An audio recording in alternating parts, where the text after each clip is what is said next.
जय हिंद प्यारे बच्चों, कैसे हैं आप सभी। मैं आपका अपना गुरु अमरीन श्रीवास्तव आप सभी का खान ग्लोबल में स्वागत करता हूं। उम्मीद करता हूं सारे बच्चे मस्त होंगे, बढ़िया पढ़ाई चल रही होगी, जानदार शानदार लाजवाब। एक बार सारे बच्चे कमेंट करके बता दीजिए सभी को ऑडियो वीडियो क्लियर है। फटाफट तेजी से बता दें सारे बच्चे। ठीक, बच्चे बता दें सभी को ऑडियो वीडियो सब कुछ क्लियर है। फटाफट जल्दी से बता दें सारे बच्चे। चलिए स्टार्ट करते हैं क्लास को। तो आप सभी को पता है, जैसे हम लोगों ने पढ़ा था कल की क्लास में, क्या तो राउंड टेबल कौन हम लोग चल रहा था, क्या सिविल डिसोबीडियंस मूवमेंट हम लोगों का चल रहा था। कौन सा? सविनय अवज्ञा आंदोलन हम लोगों का चल रहा था। तो उसी को हम लोग आगे बढ़ाते हैं। ठीक है, क्या चल रहा था? तो civil disobedience movement, disobedience movement चल रहा था, यानी क्या सविनय अवज्ञा आंदोलन चल रहा था आपका।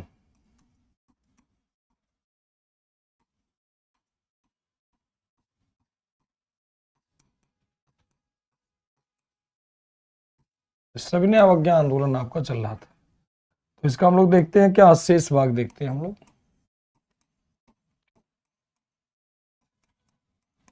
रिमेनिंग पार्ट, ठीक, लगभग सविनय अवज्ञा आंदोलन आपका हो चुका था। कुछ बातें आपकी बच रही थी, उससे हम लोग कंप्लीट करते हैं।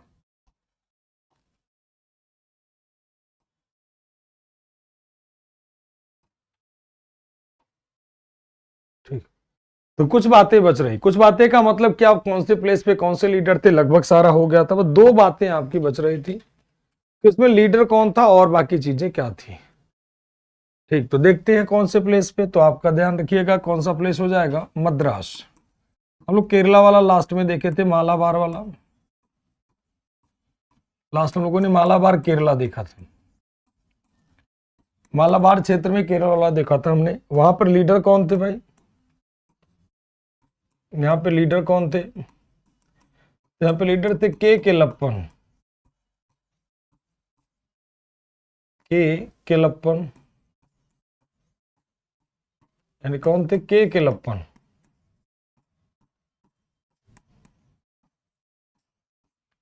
कौन थे? के केलप्पन यहाँ के लीडर थे। ठीक, तो ये आपकी बातें हो गई। यहां पर के केलप्पन थे।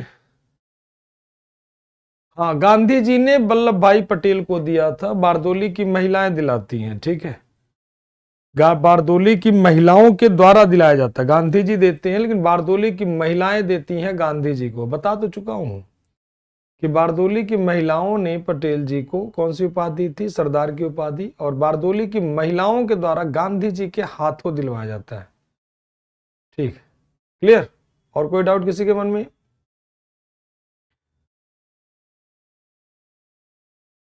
बारदोली की महिलाओं के द्वारा दिलाया जाता है कौन सी उपाधि? तो सरदार की उपाधि।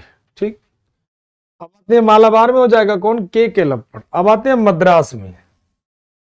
कहां पर बेटा? तो मद्रास में। मद्रास में, यानी कहां पर? मद्रास। और मद्रास कहां है भाई? तमिलनाडु। मद्रास की बात ही कर लेते हैं। अच्छा, ये कहां से कहां तक की यात्रा करते हैं? तो ध्यान रखिएगा, कालीकट से, यानी कालीकट से कहां जाएंगे? पेन्नार तक की यात्रा। के केलप्पन कालीकट से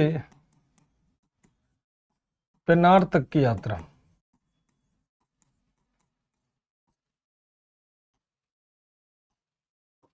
यानी कहां से? Journey from Calicut to Pennar. Calicut से पेन्नार तक की यात्रा। मद्रास के लीडर कौन होंगे? चक्रवर्ती राजगोपालाचारी, या राजा गोपालाचारी।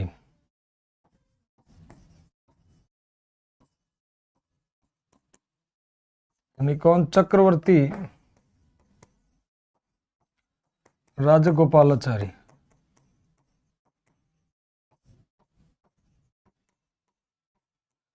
चक्रवर्ती राजगोपालाचारी। और ये कहां से कहां तक की यात्रा करते हैं? तो त्रिचनापल्ली से वेदारण्यम तक की।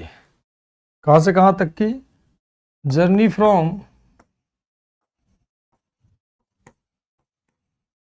त्रिचनापल्ली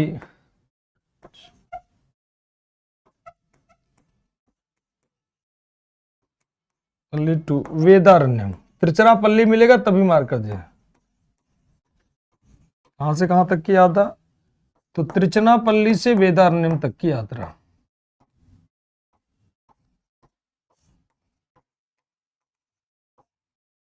त्रिचनापल्ली से वेदारण्यम तक की यात्रा।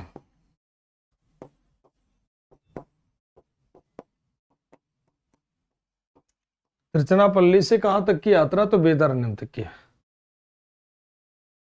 ठीक, महिलाएं मार करना। अगर महिला गांधी दोनों रहेंगे तो आपको महिलाएं मार करना है, गांधी नहीं, ठीक है।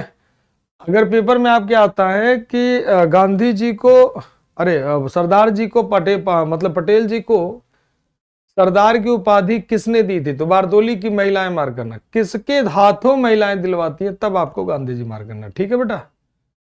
नहीं, दोनों नहीं रहेंगे। बारदोली की महिला, आपका एग्जाम उठा के देखोगे तो बारदोली की महिला मिलेंगी, गांधी नहीं मिले। गांधी से बस फॉर्मल दिलाया जाता है, मेन देती है वो, ठीक।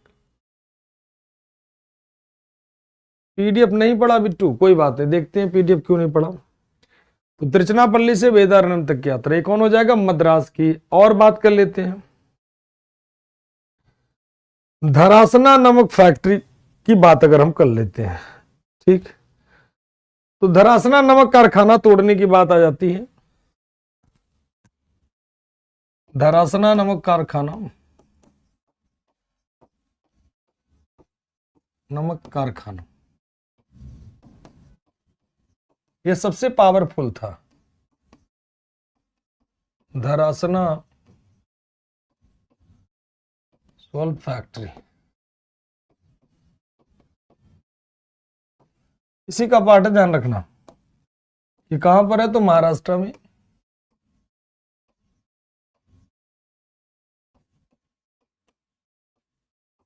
महाराष्ट्र में। इसको तोड़ने के लिए, मतलब यहां पर इस कारखाने पर कैप्चर करने के लिए, मतलब यहां पर नियम कानून तोड़ने के लिए कई लोग, मणिकलाल, श्रीमती सरोजनी नायडू, ये मेन लीडर के रूप में थी। यहां पे मेन लीडर कौन थी? मतलब इसमें प्रमुख लीडर, इंपॉर्टेंट लीडर में दो नाम आते हैं इंपॉर्टेंट। जैसे गांधी जी को अरेस्ट कर लिया गया तो मणिकलाल बनते, सरोजनी नायडू। तो यहां पे लीडर थे मणिकलाल, और कौन हो जाएंगी? सरोजनी नायडू।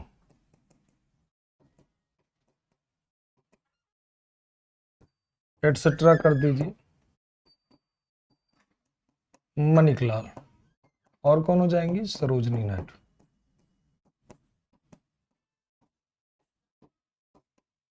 मतलब खूब पावरफुल तरीके से विद्रोह होता धरासना नमक कारखाने का। ठीक, खूब बड़े पैमाने पर पावरफुल तरीके से विद्रोह होता है किसका? धरासना नमक कारखाने का। बड़ा ही पावरफुल तरीके से विद्रोह होता है, कौन सा? धरासना नमक कारखाना। अब जब इस विद्रोह को पूरा पावरफुल तरीके से बताया जाता है, फिर यहां पर हो जाता है कौन सा? एक समझौता। गांधी के ऊपर प्रेशर पड़ता है कि इरविन से समझौता करो, इरविन से समझौता करो। परिणाम स्वरूप एक पैक्ट साइन होता है जिसे नाम दिया जाता है गांधी इरविन पैक्ट। खूब ज्यादा प्रेशर पड़ता है, सभी को लगता है कि भाई ऐसे समय में कहीं ऐसा ना हो देश आजाद हो जाए। ध्यान रखिएगा, ऐसा ना हो कि देश आजाद हो जाए, तो इस कारण मामला खराब होता है। इस समय अंग्रेजी पत्रकार जो था उसका नाम क्या था? वेब मिलर था। क्या नाम था? Web Miller. वेब मिलर इस पूरी घटना का चित्रण करता है। वेब मिलर, अंग्रेजी पत्रकार कौन था? Web Miller. बार बार पूछा जाता है कि गांधी जी ने जो आंदोलन किया उस दौरान, जो इस पूरी घटना का डिटेल देता है कई सारे आंदोलन का, तो उस दौरान कौन सा अंग्रेजी पत्रकार था? तो उसका नाम था वेब मिलर। क्या नाम होगा? Web Miller. अब खूब बड़े पैमाने पर चर्चा होती है कि भाई कैसे भी करके आंदोलन खत्म करो। परिणाम स्वरूप एक समझौता साइन हुआ जिसे नाम दिया जाता गांधी इरविन पैक्ट। अब एक सवाल है कि गांधी जी भगत सिंह को बचा सकते थे कि नहीं? बस एक सवाल है, गांधी जी क्या भगत सिंह को बचा सकते थे कि नहीं? तो आप लोग बताइए आंसर करके, क्या वो बता सकते थे या नहीं? गांधी इरविन समझौता,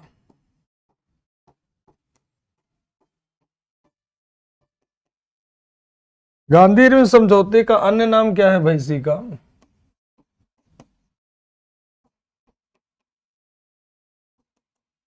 का अदर नेम मिलता है दिल्ली पैक्ट। इसी को कहते हैं कौन सा? दिल्ली पैक्ट, यानी कौन सा? दिल्ली समझौता कहते हैं। कौन सा समझौता होता है? दिल्ली समझौता होता है। अब ये समझौता कब हुआ? तो 5 मार्च 1931 को।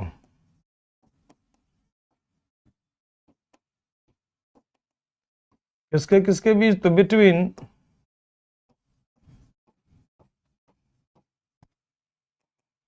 Gandhi ji and viceroy Irwin.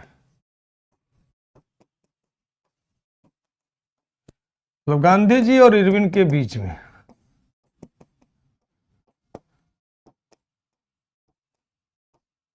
Gandhi ji और इरविन के बीच।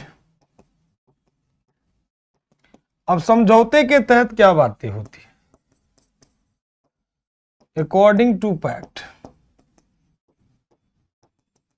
मतलब समझौते के अनुसार।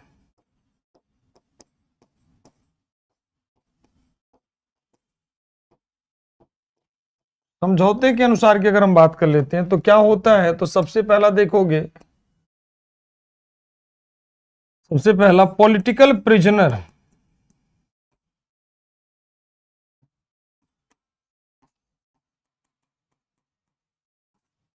को क्या कर दिया गया? रिलीज किया गया। मतलब राजनैतिक कैदियों की रिहाई। राजनीतिक कैदियों की रिहाई।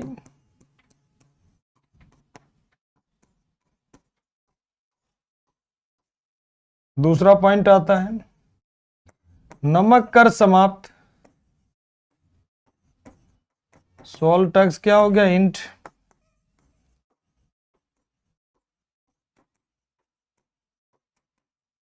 नमक कर क्या हो गए? समाप्त हो गए। और कांग्रेस द्वितीय गोलमेज सम्मेलन में भाग लेगी। Congress will participate in second round table conference.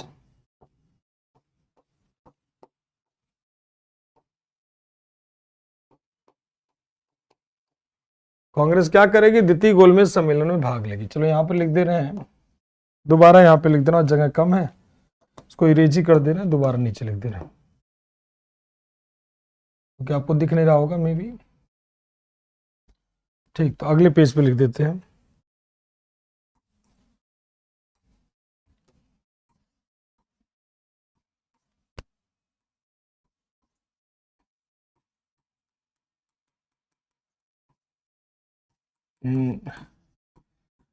Second round table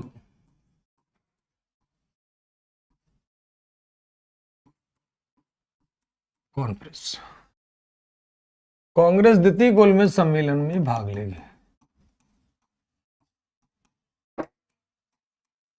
अब एक बात बताओ, पहले समझौता हुआ, भगत सिंह को भारतीय जज भी बचा सकते थे जो उस कोर्ट में शामिल थे, बिल्कुल सही। अच्छा जी, आप सपोर्ट भी कर रहे हैं सर जी। लिखने अभी दे रहे हैं, टेंशन ना लीजिए, अभी सब टाइम मिलेगा, पहले इसको लिख तो दे, पीछे ही आ रहे हैं। कांग्रेस द्वितीय गोलमेज सम्मेलन में भाग लेगी, बस 3 पॉइंट लिख तो दे, सम्मेलन में भाग लेगी। ठीक है, चलो अब आते हैं पीछे की तरफ। देखो, पहले समझौता हुआ कि पहले फांसी हुई? भगत सिंह सूद को फांसी कब हुई? बस इतना तो बताओ, पहले समझौता हुआ कि पहले फांसी हुई? मुद्दा इस बात का आता है, इतना बताओ कि पहले समझौता हुआ कि पहले फांसी हुई?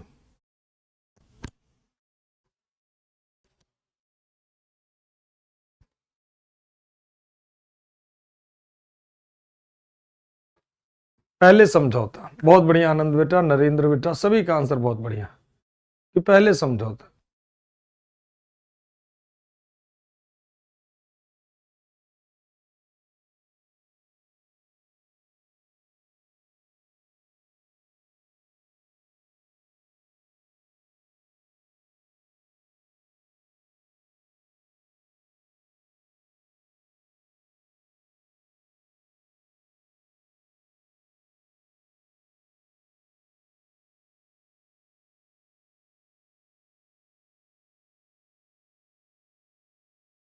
तो पहले समझौता बहुत बढ़िया, 23 मार्च 1931, 23 मार्च 1931। देखो भाई सिंपल सा बात है। अब यहां पर 23 मार्च 1931 को फांसी दी गई थी। मार्च 1931 को फांसी दी गई थी। फांसी किसको दी गई थी? 3 लोगों को। कौन कौन थे? भगत सिंह, सुखदेव, और कौन थे? राजगुरु। तय कितना तारीख था? 24 तारीख था। ठीक। अब ये समझौता जब हुआ तो उस समय गांधी, ठीक ध्यान रखिएगा, उस समय गांधी और इरविन के बीच में, उस समय गांधी का मतलब कांग्रेस, गांधी का मतलब गांधी अकेले नहीं, गांधी अकेले गाली देना, गांधी के बारे में अकेले बात बोलना ठीक नहीं। गांधी का मतलब ऐसे कह लीजिए, पूरी की पूरी कांग्रेस की टीम अपना रिप्रेजेंटेटिव डिक्लेयर करती है किसको? कांग्रेस को, गांधी जी को, कि आप हमारी तरफ से ये बात करेंगे। और उधर वायसराय कौन था? इरविन। दोनों के बीच समझौता हुआ। समझौते में यह बात तय हुई कि राजनीतिक कैदियों की रिहाई। अब यहां पर देखो बेटा क्या है, पॉलिटिकल प्रिजनर की बात, मतलब राजनीतिक कैदी है।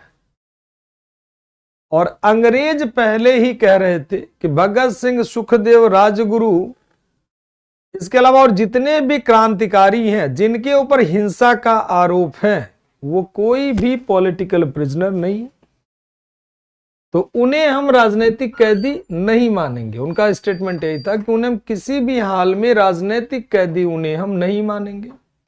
तो उन्होंने राजनीतिक कैदी मानने से क्या कर दिया? मना कर दिया। ठीक, उन्होंने कहा कि नहीं भाई, ये सब लोग क्रांतिकारी, आतंकवादी का दर्जा अंग्रेज देते थे, हम लोगों के दिलों में बसते हैं, हम लोग उन्हें क्रांतिकारी कहते हैं, शहीद का दर्जा देते हैं, हम लोगों के दिलों में बसते हैं भगत सिंह, सुखदेव, राजगुरु जी। अंग्रेजों से पूछो भाई, उनके लिए तो अंग्रेज क्या था? अंग्रेजों के लिए क्या थे लोग? तो टेररिस्ट का दर्जा वो लोग देते थे।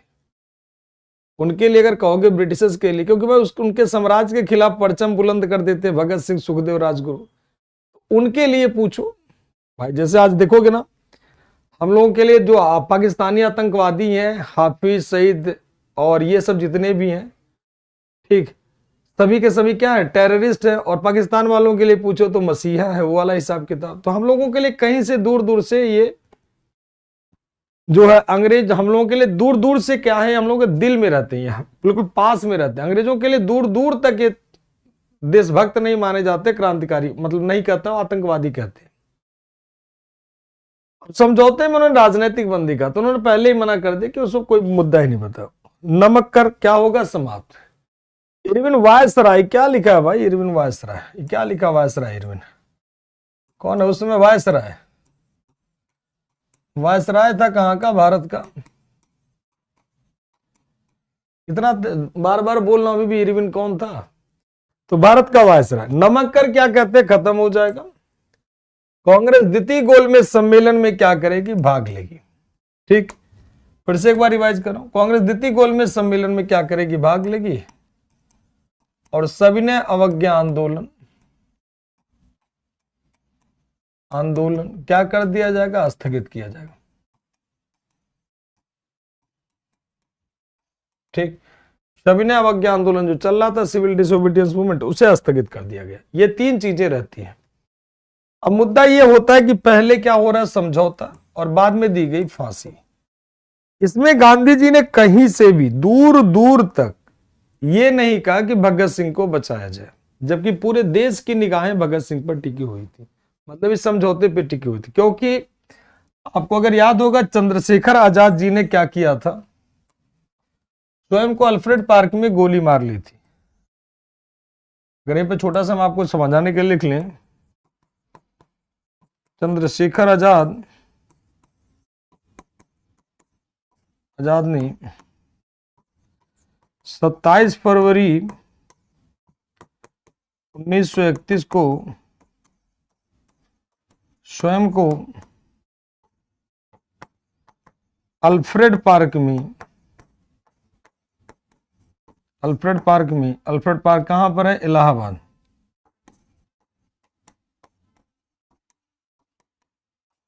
अल्फ्रेड पार्क इलाहाबाद में गोली मार लिया था। ठीक, तो चंद्रशेखर आजाद ने स्वयं को अल्फ्रेड पार्क में क्या कर लिया था, गोली मार लिया था 27 फरवरी को, अंग्रेजों के हाथों नहीं। तो कहने का मतलब,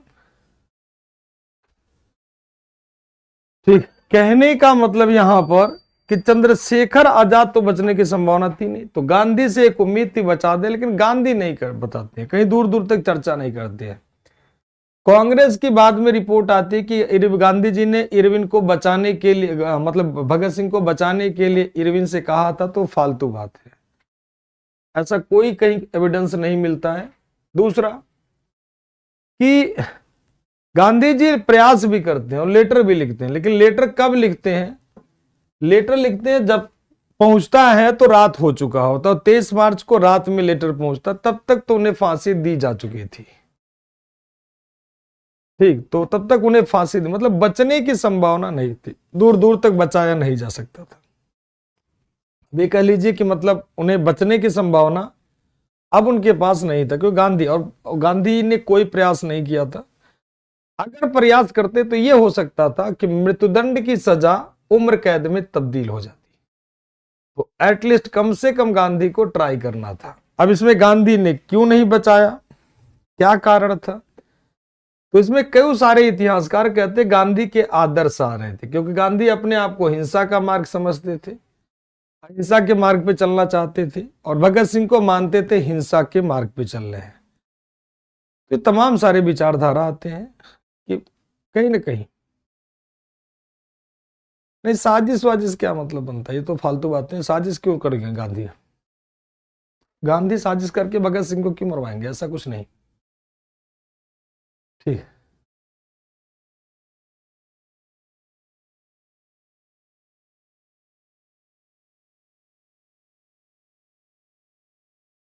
क्या क्या, तो कहने का मतलब उनके सिद्धांत, उनके आदर्श वाले विचारधारा आती है। अब जो भी हो, फिलहाल तो उन्होंने बचाया नहीं, तो मुद्दा यहीं पर खत्म हो जाता है। अब इधर कांग्रेस का एक अधिवेशन होता है, कराची अधिवेशन, एक अधिवेशन होता है कराची सेशन।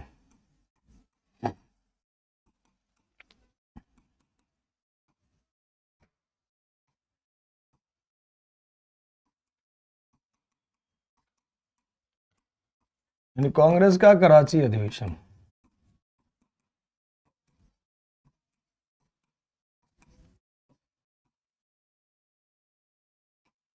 कांग्रेस का कराची अधिवेशन, यह अधिवेशन कब हुआ, ध्यान रखिएगा, मार्च के महीने में। नॉर्मली अधिवेशन दिसंबर में होता है, और यह होता है कब, 26 मार्च को, 26 से 31 मार्च 1931 को।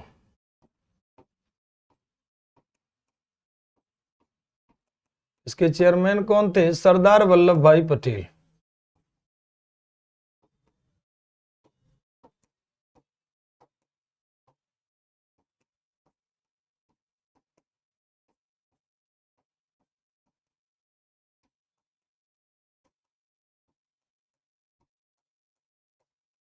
सरदार वल्लभ भाई पटेल। इसमें क्या क्या होता है, तो कई सारे प्रपोजल पास होते हैं।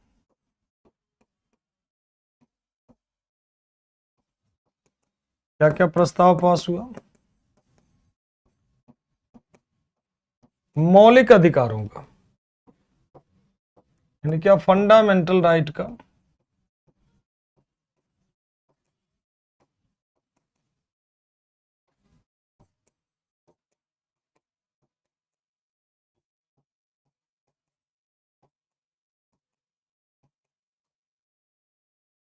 पहला प्रस्ताव पारित होता है क्या, मौलिक अधिकारों का। इसे प्रस्ताव क्या पारित होता है, मौलिक अधिकारों का, ठीक। और बात कर लेते हैं, कांग्रेस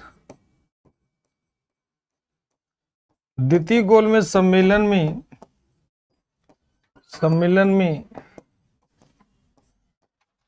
में भाग लेगी,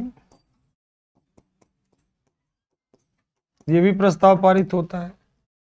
तीसरा क्या होता है, ये दो प्रस्ताव मेन पारित होते हैं। इसमें क्या होता है, इसी अधिवेशन में गांधी जी का कथन था, इस अधिवेशन में गांधी ने कहा था गांधी जी का कथन, गांधी मर सकते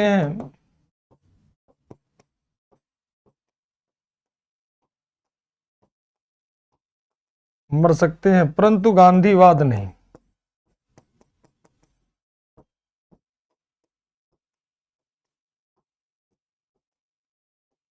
ध्यान समझिएगा, गांधी जब इस अधिवेशन में भाग लेने के लिए जाते हैं तो गांधी के ऊपर बम फेंके जाते हैं, ऐसे कह लीजिए गांधी को मारने काले झंडे तक दिखाए जाते हैं और उनके काफिले पर कहा जाता है, मतलब ऐसे कुल मिलाकर के गांधी के जान को यहां पर खतरा हो जाता है। ठीक, तो ये इसीलिए कहा जाता है गांधी मर सकते हैं लेकिन गांधीवाद नहीं। ठीक, गांधी को मार दो कोई दिक्कत वाली बात नहीं, गांधीवाद। सबसे बड़ी बात ये थी कि 23 मार्च को सोचो कि 3 स्वतंत्रता सेनानी भगत सिंह, सुखदेव, राजगुरु को फांसी दी गई और 3 दिनों के बाद ये सब लोग बैठक कर रहे हैं। मतलब कैसे कैसे 26 को बैठक किए। तो यहां पर थोड़ा सा मामला, गांधी ने सबसे जो खराब काम किया कहीं ना कहीं वो यही था कि एटलीस्ट भगत सिंह को बचाना था, इसमें हम आप लोगों के साथ रहते। बस वही मेन सबसे बड़ी बुराई थी गांधी के अंदर कि उन्हें कम से कम बचाना चाहिए था, ट्राई करना चाहिए था। बचते नहीं बचते वो अलग बात थी, कम से कम ट्राई करना था। ठीक, ट्राई करना था गांधी, बचते नहीं बचते वो बात की बात है। कहते हैं ना कि आप लोग जमकर ट्राई कर रहे हो, सारे लोग सेना में जाने की, देश की सेवा करने की, अब रिजल्ट हो ना हो बात की बात है, कम से कम ये आपके अंदर मलाल तो नहीं रहेगा कि आपने जमकर ट्राई नहीं किया। कहते नहीं आपके अंदर एक मलाल नहीं रहेगा कि आपने जमकर ट्राई तो नहीं किया। आपके घर वाले ये तो नहीं कहेंगे कि मेरा बेटा मेहनत नहीं किया,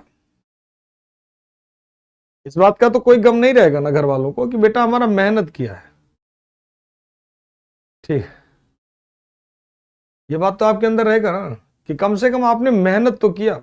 बचते नहीं बचते वो बात की बात है, कम से कम ट्राई तो करना था, ट्राई एटलीस्ट करना चाहिए था। आएंगे, राउंड टेबल कॉन्फ्रेंस शुरू होने वाला है। चलिए अब आते हैं अगले पॉइंट। हाँ, इसी में कहते हैं कि गांधी द्वितीय, मतलब ये लोग प्रपोजल पास कर लेते हैं कि द्वितीय गोलमेज सम्मेलन में भाग लेंगे। ठीक है, मतलब ये लोग कहते हैं कि इस भाग लेने से संबंधित प्रस्ताव, चलिए कम से कम ट्राई करना था, ये बात कम से कम ये तो आपके मन में नहीं रहेगा ना मलाल। सभी का क्लियर है। अगला आते हैं राउंड टेबल कॉन्फ्रेंस।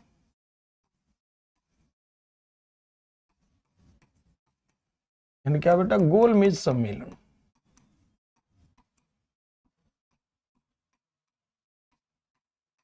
कितने गोलमेज सम्मेलन हुए भाई? तो टोटल 3। टोटल कितने होते हैं? 3। और इनका वेन्यू कहां पर होता है, कौन से स्थान पर हुआ? तो सेंट जेम्स पैलेस। सबसे पहला वेन्यू क्या होगा इसका? पीएम कौन होगा?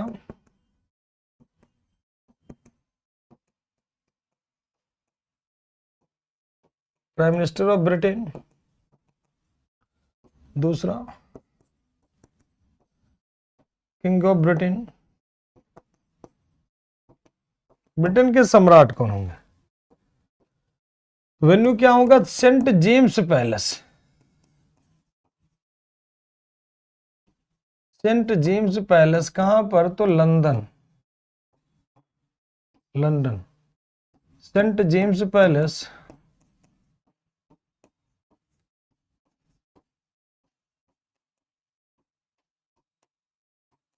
लंदन। ब्रिटेन का प्रधानमंत्री कौन होगा? Ramsay MacDonald.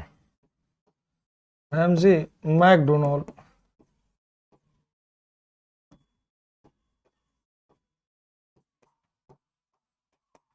Ramsay MacDonald. Britain के किंग कौन होंगे? तो जॉर्ज 5।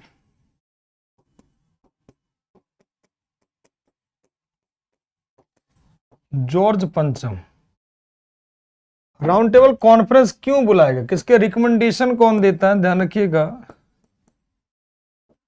रिकमेंडेशन कौन देता है, अनुशंसा किसकी आती है, मतलब किसके प्रस्ताव पर, मतलब इससे संबंधित प्रपोजल किसके, मतलब बेस क्या था इसका बुलाने का? तो साइमन आयोग के साइमन आयोग की रिपोर्ट के आधार पर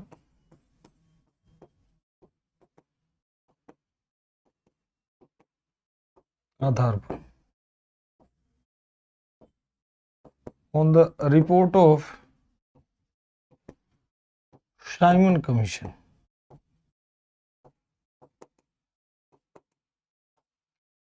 तो साइमन कमीशन ने जो रिपोर्ट दी थी कि अगर भारत वालों से चर्चा करोगे तभी हो जाएगा, ठीक।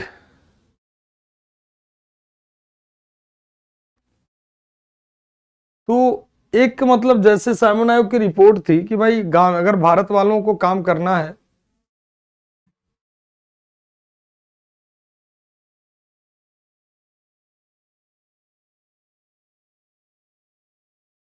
हाँ बिल्कुल बिल्कुल सौरभ जी, इस बात में तो हम बिल्कुल सपोर्ट करते हैं। हमने कहा ना कि प्रेशर जब इंसान के साथ खूब होता तो कुछ ना कुछ तो करते ही। अगर इतना प्रेशर था गांधी जी के ऊपर, अरे मतलब इरविन के ऊपर, कि कहीं ना कहीं ब्रिटेन से प्रेशर पड़ रहा था कि गांधी समझौता कर लो, गांधी समझौता करो, तो समझौता करते और गांधी अपने जिद पे अड़ जाते, तो दो भी चीजें हो सकती थी, या तो कांग्रेस ही खत्म हो जाती या तो उनके मृत्युदंड की सजा को कम किया जाता। उन्होंने मर्डर भी किसी छोटे आदमी का नहीं किया था, एक ऐसे व्यक्ति का किया था जो कि एएसपी था, कहां का, लाहौर का। तो किसी छोटे आदमी का तो मर्डर उन्होंने किया भी नहीं था। ऐसा नहीं कि किसी छोटे आदमी अदना इंसान को मार दिया, नॉर्मल पर्सन को, तब तो कोई दिक्कत ही नहीं थी। लेकिन उन्होंने बहुत बड़े व्यक्ति को मारा था, और ASP, assistant superintendent of police, तो ये कह सकते हो। अभी आते हैं, पहला 3 कॉन्फ्रेंस टोटल हुआ, एक एक करके बात कर रहे हैं ना। कौन से में जाएंगे, दूसरे में जाएंगे? अभी देखो, अभी तो तीनों कॉन्फ्रेंस बता रहे हैं ना, क्यों परेशान हो। सभी कॉन्फ्रेंस एक्सप्लेन करेंगे, धैर्य रखो। फर्स्ट राउंड टेबल कॉन्फ्रेंस,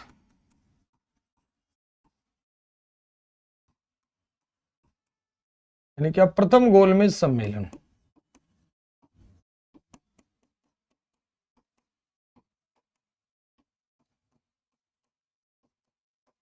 प्रथम गोलमेज सम्मेलन, प्रथम गोलमेज सम्मेलन, तीनों सम्मेलन एक ही जगह होंगे, ध्यान रखिएगा, सेंट जेम्स पैलेस लंदन। तीनों के ब्रिटेन का प्रधानमंत्री वही होगा, ठीक। और ये कब हुआ, तो 12 नवंबर 1930 को।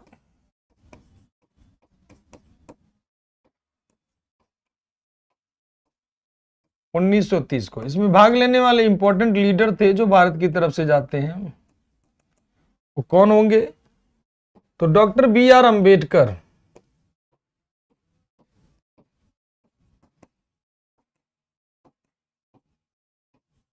बी आर अंबेडकर, भीमराव अंबेडकर जी, मोहम्मद अली जिन्ना,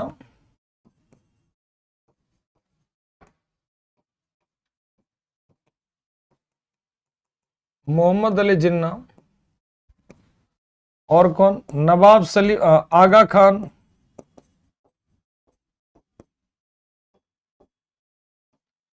तेज बहादुर सप्रू,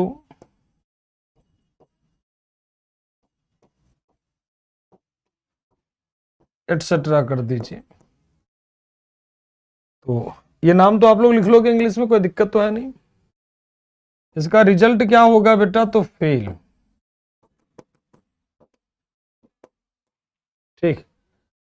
ध्यान रखिएगा, प्रमुख नेता जो भाग लेने के लिए जाएंगे, कौन कौन जाएंगे, तो ध्यान रखिएगा, तो सबसे पहले भीमराव अंबेडकर जी, मोहम्मद अली जिन्ना, आगा खान, तेज बहादुर सप्रू, ये सब प्रमुख प्रमुख नेता थे जो इसमें भाग लेने के लिए जाते हैं।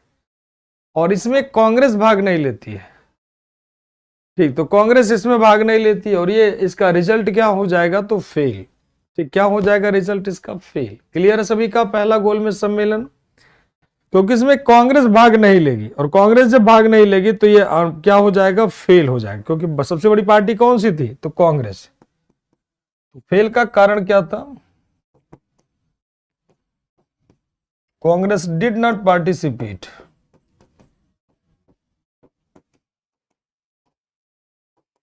कांग्रेस ने इसमें भाग ही नहीं लिया, क्योंकि उस समय कौन सा आंदोलन चल रहा था, सविनय अवज्ञा आंदोलन। संगीता, यस सर, बाकी बच्चे बताएं, सभी का क्लियर, जल्दी से बताएं, फिर आगे चलें, दूसरा तीसरा सारा सम्मेलन। Aftab, yes sir clear, Anshul, yes sir clear, सभी बच्चे बताएं जल्दी जल्दी फटाफट, बाजीराव की रफ्तार।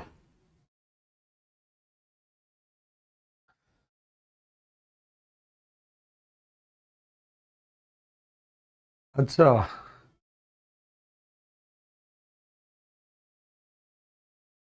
आनंद yes sir clear, K G S S sir clear, Shubham, Atul, Sujal, Suraj, Shreya, Neha, Harsh, Pradeep सभी का क्लियर, आकांक्षा, अमित रंजन ठीक clear sir, Bhopal yes sir yes sir yes sir, Lalit Singh, Sachin बहुत बढ़िया, सौरभ, विष्णु, प्रतिभा, पंकज, आकांक्षा, दीप, शुभम, स्वाति सभी का क्लियर, बहुत बढ़िया।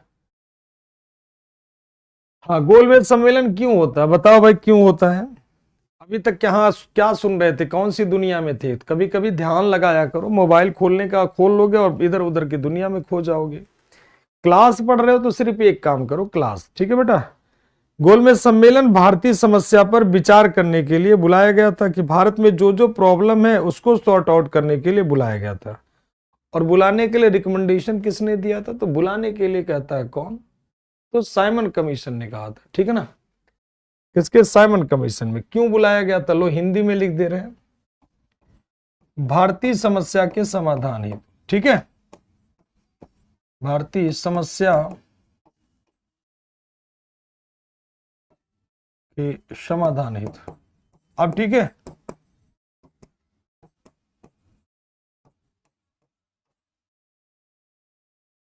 क्योंकि साइमन आयोग रिपोर्ट देता है कि भाई भारत वालों से निपटारा करना है, बार बार 50 बार बोल चुका हूं, ये मुझे लगता है 6ठी 7वीं बार बोल रहा हूं कि साइमन कमीशन एक रिपोर्ट देता है कि भाई भारत की समस्या का समाधान करना है तो सभी को बुला करके बैठक करिए। हाँ, तो इसीलिए आता है। अब आते हैं सेकंड राउंड टेबल कॉन्फ्रेंस, जो आपको याद होना चाहिए जुबान पर।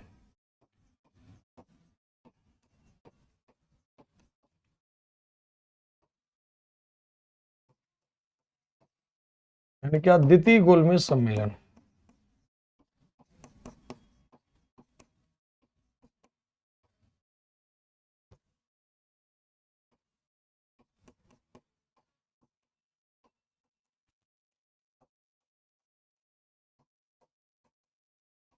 द्वितीय गोलमेज सम्मेलन यानी क्या? Second round table conference. अब देखो भाई, सेकंड राउंड टेबल कॉन्फ्रेंस कब हुआ? तो 7 सितंबर 1931 से 7 सितंबर 1931 से स्टार्ट होता है। ये 1930 होगा, ध्यान रखिएगा, 1930 है ना। हाँ ठीक है। 1 दिसंबर 1931 तक चलता है, ठीक। इसमें कौन कौन लीडर भाग लेंगे? चलिए, अब एक प्यारा सा क्वेश्चन है, गांधी जी को अर्धनंगा फकीर किसने कहा था? बताओ फटाफट जल्दी से, गांधी जी को अर्धनंगा फकीर किसने कहा था? इंपॉर्टेंट लीडर में अगर हम बात कर लेते हैं तो कौन हो जाएंगे?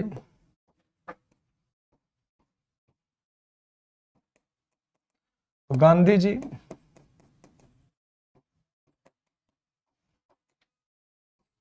और कौन हो जाएंगे इंपॉर्टेंट लीडर में? Gandhi ji, Shrimati Sarojini Naidu,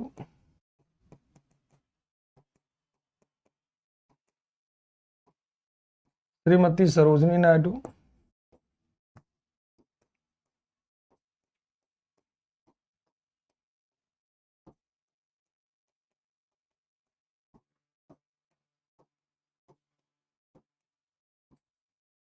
Madan Mohan Malaviya,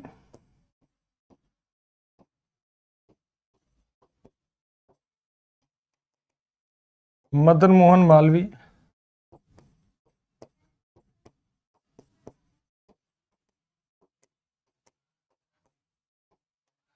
doctor B R Ambedkar,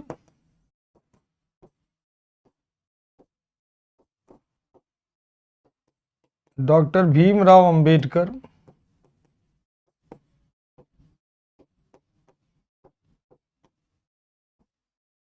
Tej Bahadur Sapru,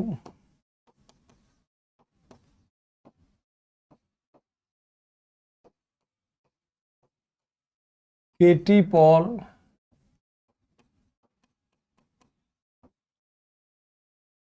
KT Paul.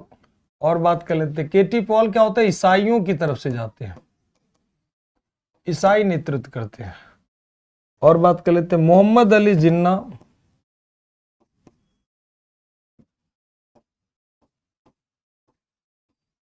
Mohammad Ali Jinnah,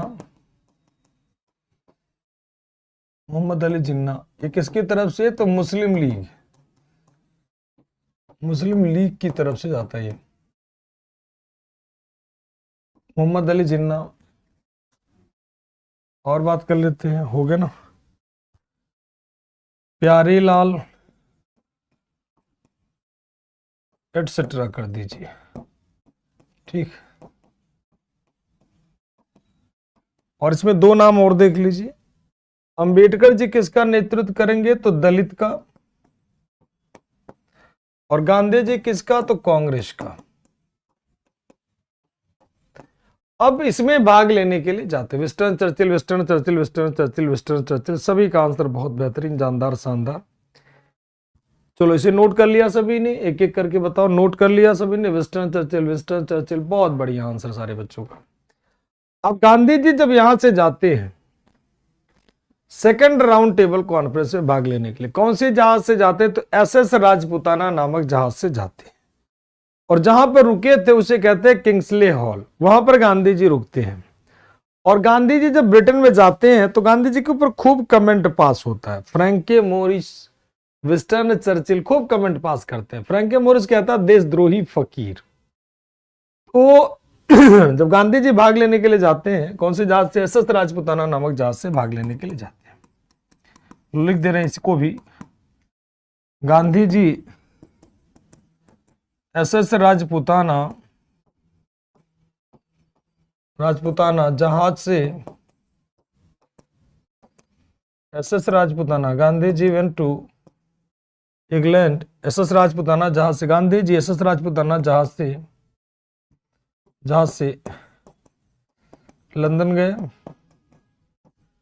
और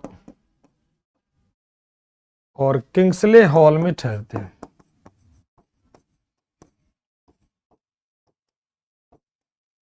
किंग्सले हॉल में ठहरे थे, ठीक। और जब वहां पर गए और खूब किंग्सले हॉल में ठहरे, तो वहां पर ठहरते हैं गांधी जी, तो गांधी जी के ऊपर खूब बढ़िया कमेंट पास किया जाता है। और क्या कहते हैं? मतलब गांधी जी के ऊपर खूब कमेंट पास किया जाता है। विस्टन चर्चिल कहता है कि जब भी, मतलब विस्टन चर्चिल कहता है कि एक अर्धनंगा फकीर, मतलब एक हाफ नेकेड संत की मुलाकात किससे होगी? मतलब एक अर्धनंगा फकीर की मुलाकात से जो है ब्रिटेन के सम्राट से होगी, और वो सेंट जेम्स पैलेस की सीढ़ियां चढ़ेगा। ये अपने आप में अनोखा होगा। गांधी जी वही आधे वस्त्र में गए थे भाई, तो कमेंट पास करता गांधी के ऊपर कि अर्धनंगे फकीर की मुलाकात ब्रिटेन के सम्राट से होगी, जो अपने आप में अजूबा होगा, ठीक। जो भी हो, फिलहाल गांधी के कमेंट करते ना कि भाई हाथी चलती है, भौंकने वाले भौंकते रहते हैं, तो गांधी अपने धुन में मस्त है, भौंकते रहो, क्या ही फर्क पड़ता है। जैसे आप ही लोग जब तैयारी करते हो तो तमाम सारे लोग होंगे कि भाई इस बच्चे का कैसे तैयारी कर रहा, सोनू कैसे तैयारी कर रहा है, सोनम, दीप, अमित, ये सब कैसे बच्चे तैयारी कर रहे हैं, विष्णु कैसे तैयारी कर रहे हैं। तो दो चार लोग होंगे जो आपको बिल्कुल पसंद नहीं करते होंगे कि भाई तुम लोग सेना में जाओ, देश की सेवा करो, दो चार लोग ऐसे होंगे। तो इग्नोर हिम, मतलब सिंपल सा लॉजिक। उनको उनके चक्कर में अपना सब कुछ एनर्जी बर्बाद नहीं करना, वो उनकी आदत है, बुराई करते रहेंगे। आपको जरूरत है अपने धुन में मस्त रहने की, हाथी मत वाले हाथी की तरह। गांधी को फर्क नहीं पड़ा, गांधी पहुंच गए। ब्रिटेन के सम्राट से जब मुलाकात होती है तो ब्रिटेन के सम्राट कहते हैं कि हमारा जब भी कोई प्रतिनिधि इंडिया जाता तो आप धरने करवा देते हो, जुलूस निकलवा देते हो, हमारा साम्राज्य क्या समाप्त करना चाहते हो क्या? ब्रिटेन के सम्राट से गांधी से कहते हैं, मतलब ब्रिटेन के सम्राट का, हमारा साम्राज्य समाप्त करना चाहते हो क्या? तो उन्होंने कहा नहीं नहीं नहीं नहीं, हम ऐसा नहीं चाहते, हम तो ये चाहते हैं कि हमें भी आप अपना नागरिक बना लो। गांधी जी ने अपनी इंडिया की सारी समस्या इस तरह से प्रेजेंट किया ब्रिटेन के सम्राट के लिए कि उस सारी समस्या की जड़ भारत में कौन है? तो ब्रिटिश है। तो ब्रिटेन के सम्राट का हृदय पल भर के लिए क्या हुआ, पिघल गया। जैसे कलिंग का युद्ध का नाम सुना होगा, कलिंग के युद्ध के बाद अशोक का हृदय पिघल जाता है, वैसे ब्रिटेन के सम्राट का हृदय पिघले। उन्होंने कहा ठीक है, हम आपको कुछ अधिकार देते हैं, तुरंत देते हैं, बट ये डिसाइड कर लो कि जो अधिकार हम देंगे आपको वो किसको मिलना चाहिए। जो राइट हम आपको प्रोवाइड करा रहे हैं, इमीडिएट सम राइट्स प्रोवाइड कराएंगे, बट ये राइट किसे मिलना चाहिए। तो गांधी जी ने कहा पूरे भारत का नेतृत्व कांग्रेस करते, इसलिए जितना भी अधिकार आप देंगे हमें देंगे। तुरंत मोहम्मद अली जिन्ना ऑप्शन क्रिएट करता है कि भाई नहीं, मुस्लिम से संबंधित जितना अधिकार आप दोगे हमें, जितनी भी राइट दोगे, वो किसी और को नहीं बल्कि हमें चाहिए, क्योंकि मुसलमानों के नेता हम हैं। वही केटी पॉल कहते हैं ईसाइयों के नेता हम हैं। वही भीमराव अंबेडकर जी कहते हैं नहीं नहीं नहीं, गलत बात है, दलित के नेता तो हम हैं। तो दलित से संबंधित सारा अधिकार हमें चाहिए। अब अंग्रेज तो ये चाह ही रहे थे कि ये लोग जाति धर्म पे लड़े, और जाति धर्म पे लड़ करके हमने अपना खुद का नुकसान किया। जाति धर्म नहीं होता तो भारत में बाहरी अटैकर्स आते नहीं, अंग्रेज इतने बड़े पैमाने पर इतने लंबे समय तक रूल नहीं कर पाते। इसका समस्या क्या था, हम लोग जाति धर्म पे बड़े हुए थे। तो फिर से वही समस्या, ना अंबेडकर जी झुकने को तैयार, ना जिन्ना, ना गांधी। ब्रिटेन के सम्राट ने कहा पहले आप लोग डिसाइड कर लो किसको क्या चाहिए क्या नहीं चाहिए। किसी के हाथ कुछ नहीं लगा, और तीसरा गोलमेज सम्मेलन भी पूरा का पूरा क्या हो गया, फेल हो गया। तो इसका भी रिजल्ट क्या हो गया, फेल। फेल का कॉज क्या था, तो कम्युनल, यानी क्या, सांप्रदायिक, यानी क्या हो गया, सांप्रदायिक हो गया। ठीक, ध्यान रखिएगा। गांधी जी को विंस्टन चर्चिल ने, इसको तो लिखवा चुका हूं, यहां पर दोबारा एलिमिनेट कर देना याद करने के लिए। विंस्टन चर्चिल ने, विंस्टन चर्चिल ने अर्धनंगा फकीर कहा।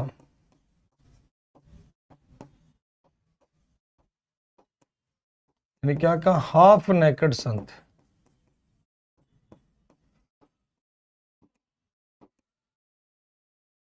तो हाफ नेकेड संत कहा, ठीक, अर्धनंगा फकीर कहा गया।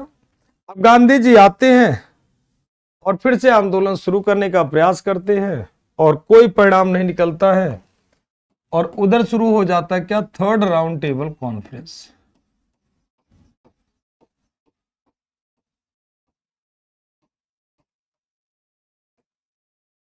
तृतीय गोलमेज सम्मेलन। और ये सम्मेलन कब होगा, तो इसको याद करो ना करो मर्जी आपकी है।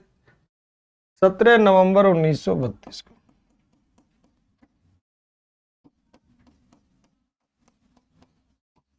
1932 को। और इसमें इंपॉर्टेंट लीडर में दो नाम लिख लीजिए, गांधी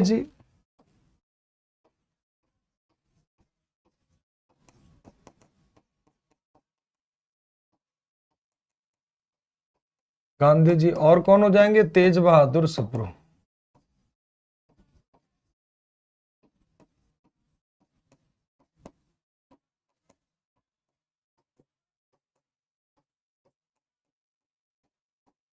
और इसका भी रिजल्ट क्या होगा, फेल, क्योंकि कोई परिणाम नहीं निकलेगा। इसका भी रिजल्ट क्या होगा, फेल, असफल। ठीक, क्योंकि इसका कारण क्या होगा, तो दोनों भाग नहीं लेंगे। इसका कारण क्या होगा, Muslim league and Congress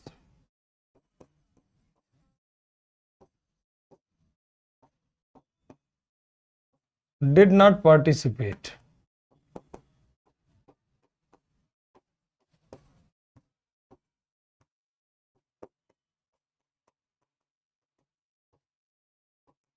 Muslim league और कांग्रेस भाग नहीं लेती है। अब तेज बहादुर सप्रू क्या होंगे, तो ऑफिशियली नहीं जाएंगे, ऑफिशियल रूप से नहीं, मतलब ऐसे कह लीजिए कि ऑफिशियली नहीं जाएंगे। आधिकारिक रूप से नहीं। चलो ऐसे याद कर लो। अरे गांधी जी कह रहे हैं भाई, मिस्टर गांधी लिख दिया, कहाँ लिख दिया भाई, ध्यान रखिएगा। B R Ambedkar, B R Ambedkar भाई, मिस्टेक लिखा गया, भीमराव अम्बेडकर, भीमराव अम्बेडकर, ठीक। तो तीनों गोलमेज सम्मेलन में भाग लेने वाले एकमात्र व्यक्ति होंगे कौन? भीमराव अम्बेडकर। तेज बहादुर सप्रू भी होंगे बट उन्हें कंसीडर नहीं किया जाता क्योंकि एक बार अनऑफिशियली जाते। भीमराव अम्बेडकर, ये केबीसी में 50 लाख का सवाल था। और कौन हो जाएंगे? भीमराव अम्बेडकर।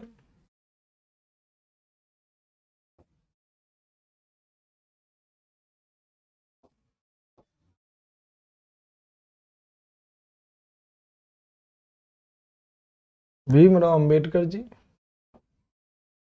डॉक्टर भीमराव अम्बेडकर जी, ठीक है। तो तीनों गोलमेज सम्मेलन में भाग लेने वाले व्यक्ति कौन हो जाएंगे? तो भीमराव अम्बेडकर। और तीनों कॉन्फ्रेंस का कोई रिजल्ट नहीं होगा, ठीक।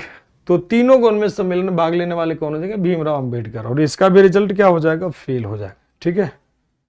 चलिए, तो आज की क्लास हम लोग यहीं पे रखते हैं, बाकी पढ़ते हैं नेक्स्ट क्लास में। किसी के मन में कोई डाउट हो तो पूछ लीजिए आप लोग, बाजीराव की रफ्तार।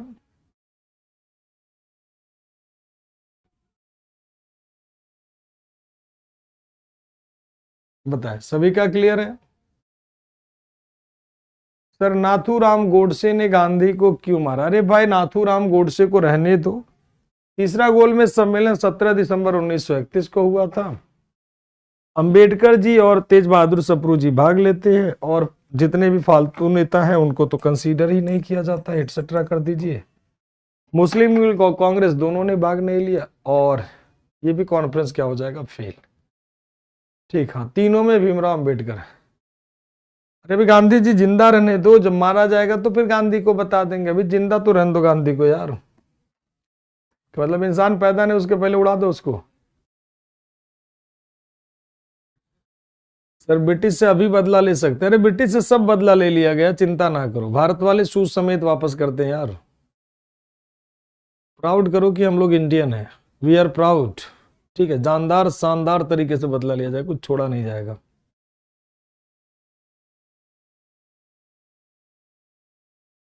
गांधी जी को गोली कब मारोगे? अरे जिंदा होने दो यार, पहले खत्म होने दो इतिहास, फिर गोली मार देंगे, ठीक है। और कोई सवाल किसी के मन में? सर, सोच रहा हूं क्या पूछूं, तो मत सोचो यार, ठीक। सोच करके इतना मत पूछो, इतना सोच करके पूछोगे तो फिर कैसे काम चलेगा बताओ।